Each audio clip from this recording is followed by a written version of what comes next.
రెండవ సమూయేలు గ్రంథము 22వ అధ్యాయము 21వ వచనంలో, నా నీతిని బట్టి ఆయన నాకు ప్రతిఫలం ఇచ్చెను, నా నిర్దోషత్వమును బట్టి ఆయన నాకు ప్రతిఫలం ఇచ్చెను అని దావీదు తన కీర్తనలో రాస్తున్నాడు.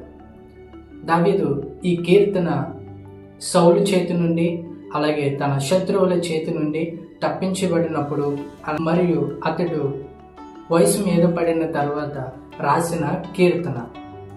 అయితే ఈ కీర్తనలో దావీదు ఆయన నాకు ప్రతిఫలం ఇచ్చెను అని 3 సార్లు ఈ పదాన్ని రాశాడు.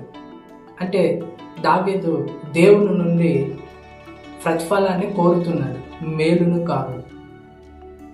మేలు అనేది మనమేమి చేయకుండానే దేవుడు మనకు అన్నీ చేయాలి అనేది మేలు.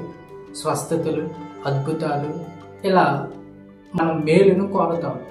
కానీ దావీదు దేవుని దగ్గర నుండి ప్రతిఫలాన్ని కోరుతున్నాడు. ప్రతిఫలం అనేది దేవుని కొరకు మనం కొంత చేసి మనం చేసిన దానికి కొంత ఆశించేది ప్రతిఫలం.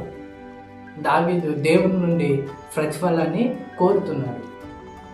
దావీదు తన యొక్క భక్తి జీవితం ఎంత ఉన్నతమైందో మనం ఈ విషయాన్ని బట్టి గమనించవచ్చు. దావీదు దేవుని కొరకు నీతిగా ఉన్నాడు, నిర్దోషిగా ఉన్నాడు, యథార్థవంతుడిగా ఉన్నాడు. కనుకని యెహోవా తనకు దీపమై తన చీకటిని వెలుగుగా మార్చివేశాడు.